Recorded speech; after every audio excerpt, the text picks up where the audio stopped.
Bom dia, pessoal. Bem-vindo a mais uma aula de análise e projeto de sistemas, nossa aula número 19. O objetivo dessa aula ainda é revisar o conteúdo para a nossa prova. Nós temos prova quinta, nós temos prova sexta, certo?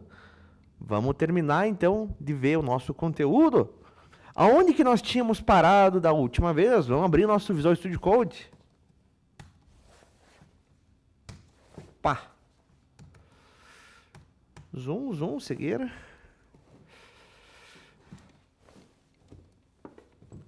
Ai.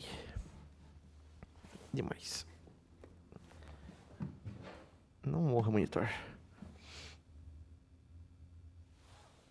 Aqui, perfeito. Estávamos vendo listas, fatiamento de listas, certo? Indexação de listas, no caso.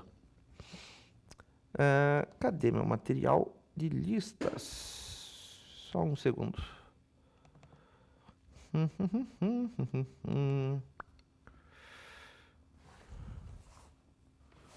Aqui.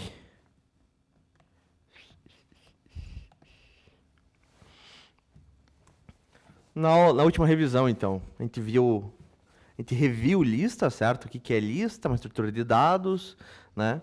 Ordenada, imutável, né? Você consegue acessar os elementos da lista como? Através do seu índice. O índice é a posição do elemento dentro da lista. Essa posição que começa em 0, certo? Primeiro elemento aqui, o melão, está no índice 0 da minha lista de frutas. Quero acessar ele? Minha lista de frutas, entre colchetes 0. E eu vou conseguir quem? O melão.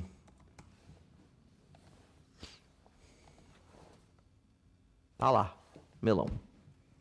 Certo? Tranquilo.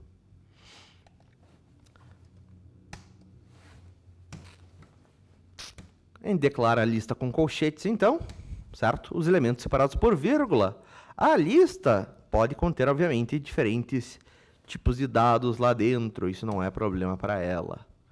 Se eu quiser alterar um elemento da lista, posso utilizar também da notação do índice, certo? Eu tenho aqui esta belíssima lista, certo? Com 4 elementos.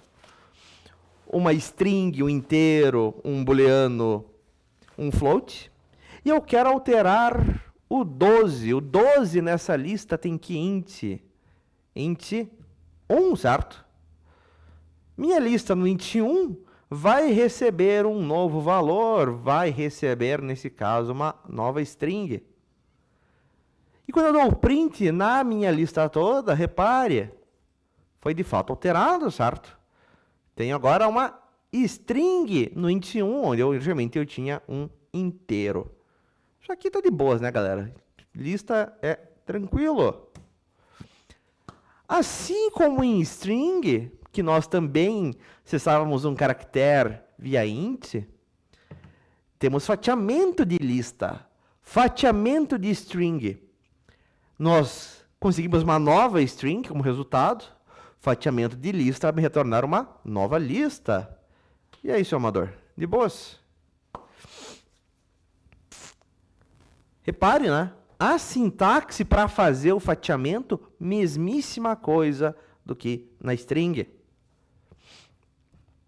Eu estou fazendo aqui, fatiando essa lista de frutas 1, 4.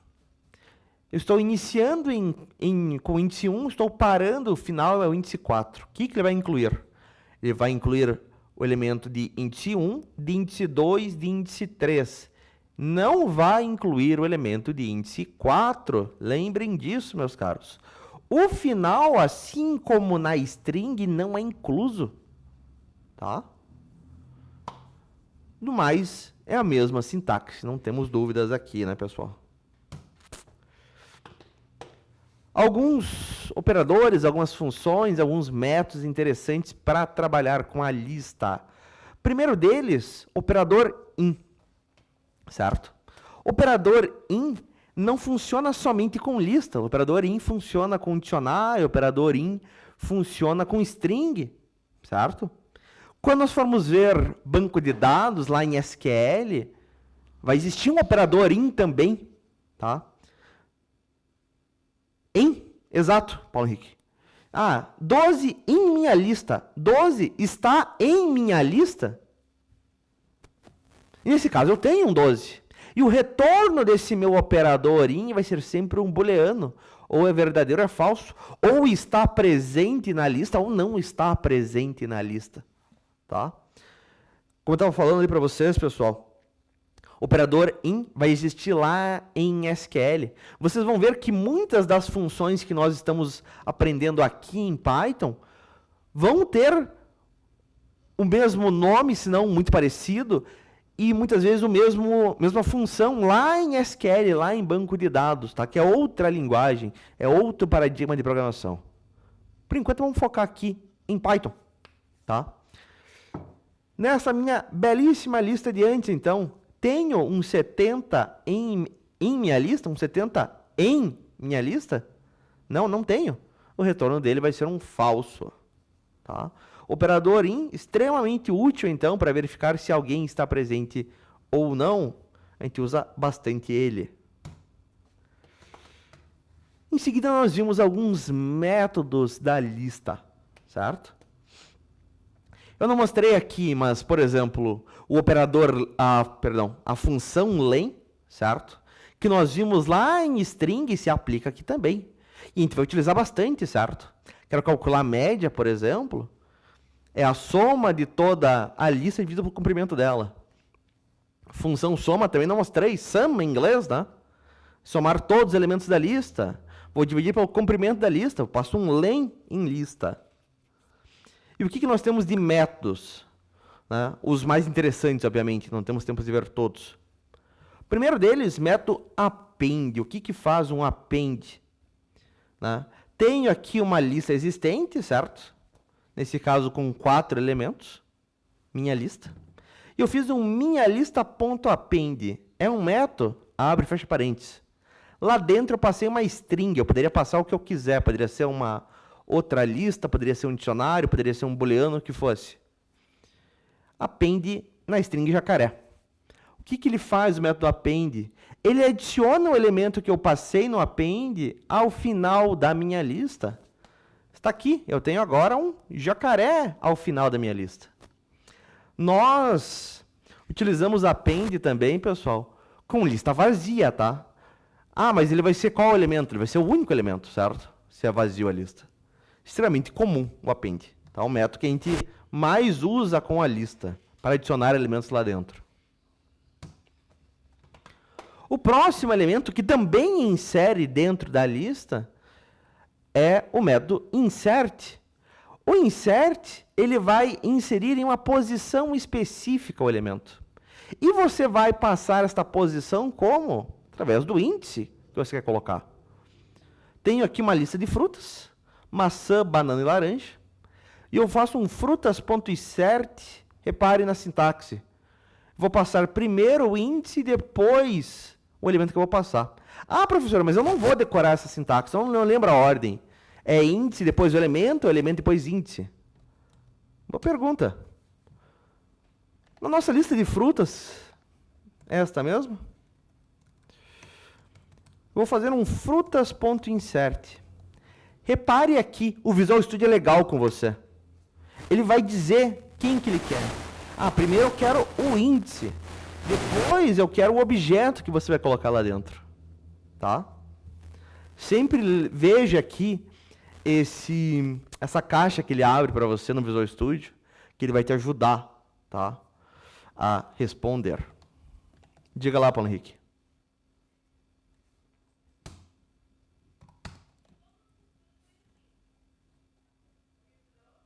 Essa caixa às vezes não aparece. Você tem que abrir e fechar. Você tem que abrir parênteses para ela aparecer. Se você só colocar um insert, repare que ele não aparece. Quando eu abro parênteses, opa, daí ele aparece. Se mesmo assim não estiver aparecendo, tá? Se está marcado em amarelo aqui a função ou o método e ele não está aparecendo, fecha e abre de volta o Visual Studio. Às vezes ele dá uma bugada mesmo. Tá?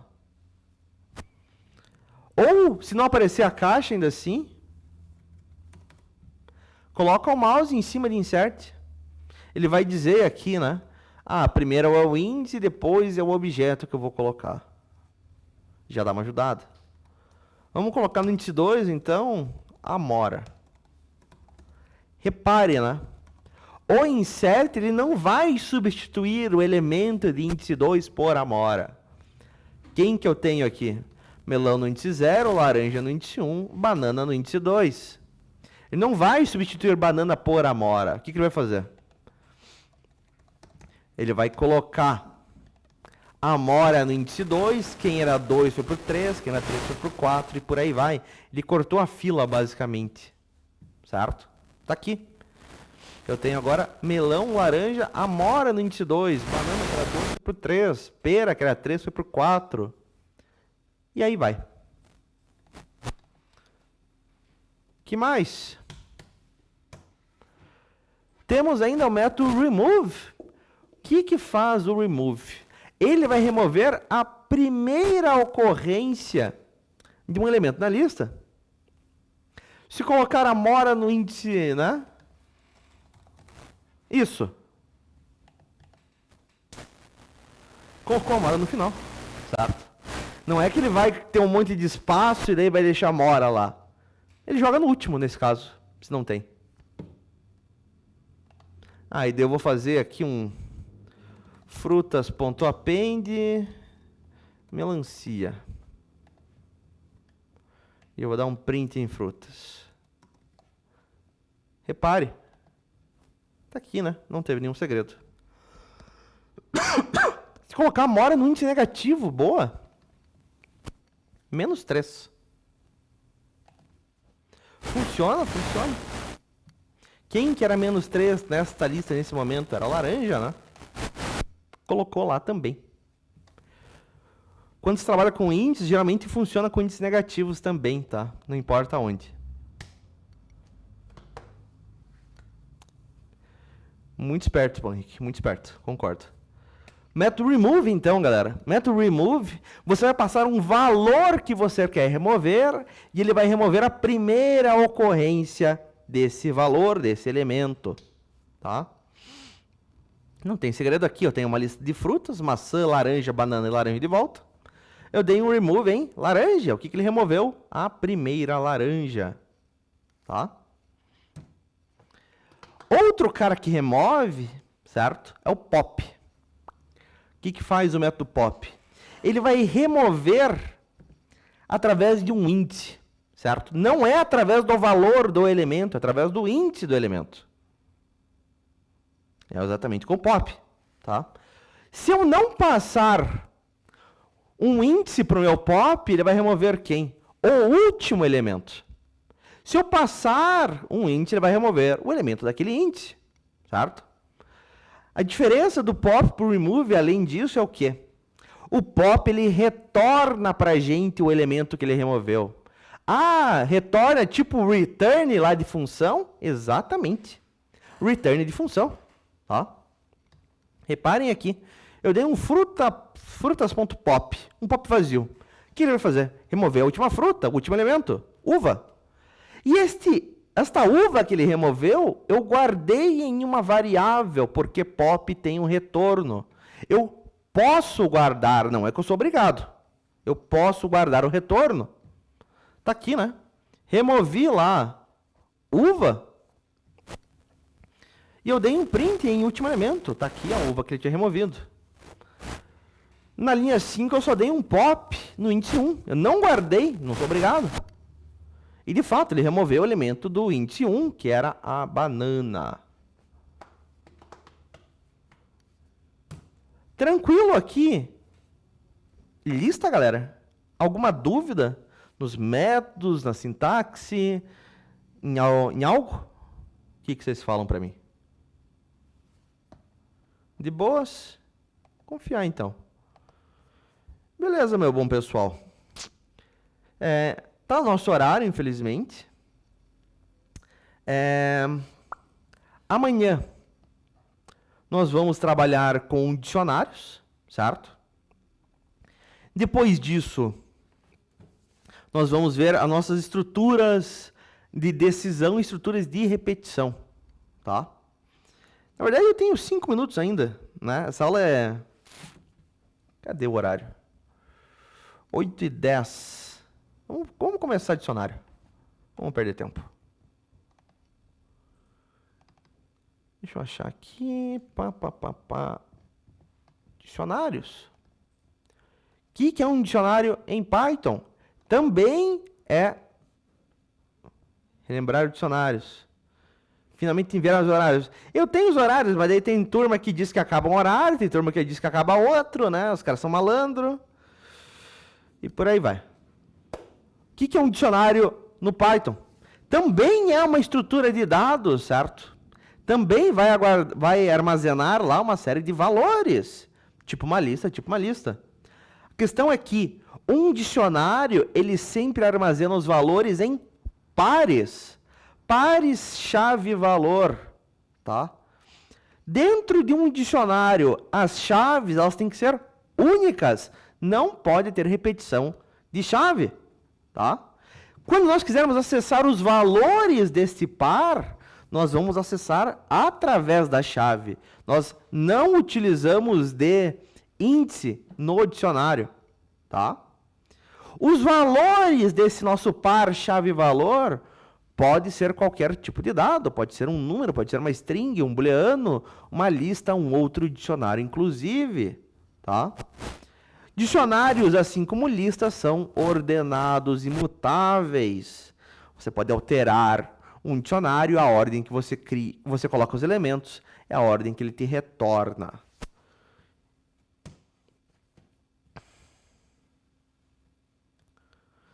O valor pode ser repetido e já a chave é um fator estritamente único. Sim, eu posso ter chaves diferentes com o mesmo valor. Isso é possível, isso é possível. Ah, mas eu rodei aqui, professor, com chaves iguais e funcionou. Tenho aqui um dicionário. O dicionário, nós limitamos ele com o quê? Com chaves, certo? Eu tenho aqui uma string chave... O valor é um 7. Né? O par aqui, meus caros, separados por 2 pontos. Né? O chave, 2 pontos, valor, no caso. Né? Isso que eu quis dizer. Os elementos separados por vírgula também. Ah, eu também tenho aqui uma chave, valor 8. E eu vou dar um print no dicionário. Repare, ele não reclamou de nada, né? Funciona, até funciona, mas repare, a primeira chave com o valor 7 foi removida, né? Foi ignorada. Ele vai remover repetições. Ele vai aparecer somente a chave mais recente. Exatamente. Ah, mas eu tinha um x, y. Faltou aqui. Engraçado, ele coloca primeiro a chave, certo? E o valor do mais recente.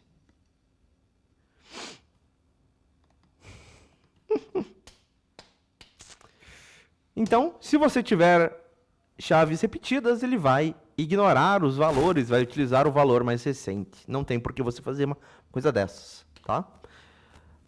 Delimitado, então, por chaves, o dicionário. Chave, 2 pontos, o valor associado a esta chave. Repare, o valor associado a essa chave pode ser todo um dicionário. O que eu tenho aqui? Tenho na linha 4, eu tenho um dicionário externo que tem Dict Dictionary. Sim, isso aqui é para criar um dicionário vazio igual na primeira linha. Tem uma chave cliente que tem como valor um outro dicionário. Esse dicionário externo tem um par chave-valor, um elemento. O dicionário interno, ele tem 2 pares chaves-valor, 2 elementos, 2 itens, certo? Os pares, os itens, separados por vírgula. Eu tenho uma chave nome e uma chave idade. Valor da chave nome vovó, valor da chave idade 87. Beleza?